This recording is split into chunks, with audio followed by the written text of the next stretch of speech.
ভূতমশাই, যেখানে ভয়ও ভয় পাই। ভূতমশাই চ্যানেলে আমরা আপনাদের নিয়ে যাই অজানা রহস্যময় আর ভয়ঙ্কর এক ভৌতিক জগতে। আমি মেহেদি এবং আমি আপনাদের জন্য তুলে ধরব সেই সব গল্প যা শুনে আপনারা শিউরে উঠবেন। প্রাচীনকালের লোককাহিনী থেকে শুরু করে আধুনিক ভূতের গল্প সব কিছুই আমরা তুলে ধরব আপনাদের সামনে। তাহলে আর অপেক্ষা কিসের? আলো নিভিয়ে বসুন, কানে হেডফোন লাগান এবং ডুব দিন ভৌতিক অভিজ্ঞতার এক অদ্ভুত জগতে। ভূতমশাই চ্যানেলে আজই সাবস্ক্রাইব করুন এবং নতুন নতুন গল্পের নোটিফিকেশন পেতে বেল আইকন চাপুন। মনে রাখবেন, ভূতমশাই, যেখানে ভয়ও ভয় পাই।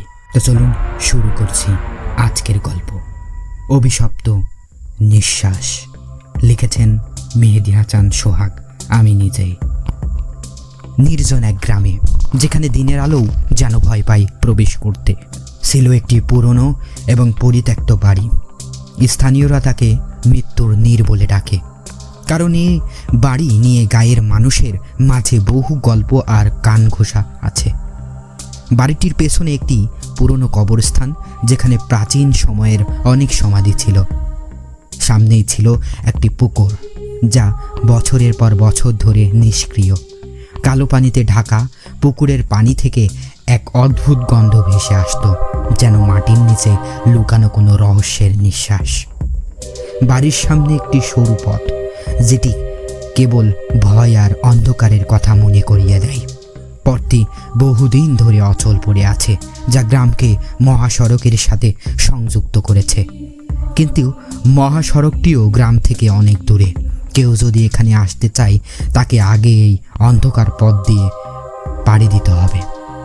স্থানীয়দের মতে সন্ধ্যা নামলে সেই পথের পাশে দাঁড়ালে অনেকেই শোনা যায় কারো নিঃশ্বাসের শব্দ, কারো পদচারণ। একদিন শহর থেকে আসা এক যুবক নাম শাওন গ্রামে এসে ওঠে। সে ছিল এক সাংবাদিক। রহস্যময় জায়গা নিয়ে তার আগ্রহ ছিল প্রবল। গ্রামবাসীদের থেকে বাড়িটির সম্পর্কে জেনে সে সিদ্ধান্ত নেয় বাড়িটির রহস্য উদ্ঘাটন করবে। সে রাতে একা বাড়ির ভেতরে ঢুকে। বাতাসের সাথে বাড়ির ভেতরের পুরনো দরজা জানালা কেঁপে উঠছিল। শাওন মনে করেছিল এ বাড়ির ভেতরে কিছু লুকিয়ে আছে, যা সবাইকে আতঙ্কিত করে তুলছে। বাড়ির ভেতরে ঢুকতেই শাওনের পায়ের নিচে কিছু একটা মসমস করে ভেঙে যায়। নিচে তাকিয়ে দেখে তা ছিল একটি পুরনো ছবি। ছবিটিতে একজন নারী, তার মুখে অদ্ভুত এক হাসি। ছবির পেছনে লেখা প্রত্যাবর্তন 1935। কিন্তু কিছুক্ষণের মধ্যে শাওন অনুভব করে তার চারপাশে বাতাসের চাপ বাড়ছে, যেন কেউ তার দিকে এগিয়ে আসছে। সে পিছনে ফিরে তাকায়, কিন্তু কিছুই দেখতে পায় না। এমন সময় হঠাৎ করেই বাড়ির ভেতরের আলো জ্বলে ওঠে, কিন্তু বিদ্যুৎ তো ছিলই না। শাওন হতভম্ব হয়ে যায়। হঠাৎ করেই তার সামনে এক ধূসর ছায়া দেখা যায়, যা ধীরে ধীরে স্পষ্ট হতে থাকে। শাওনের শরীর জমে যায়। ভয়ে সে দেখে ছায়াটি সেই ছবির নারীর সাথে মিলে যাচ্ছে।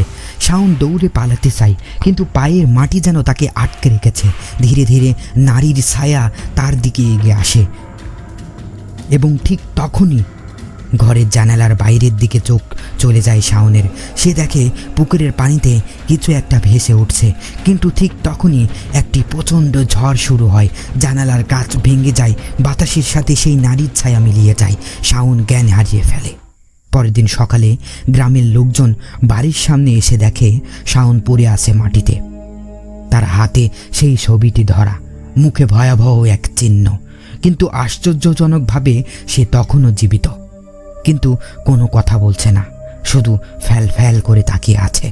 শাওনের এই অবস্থা দেখে গ্রামের লোকজন ভাবছে বাড়িটির রহস্য শেষ পর্যন্ত কি উদ্ঘাটিত হবে। তবে এক বৃদ্ধা এসে বলে, এই রহস্যের শেষ নেই। এ গল্প অসমাপ্ত যতদিন না সত্যিটা সামনে আসে।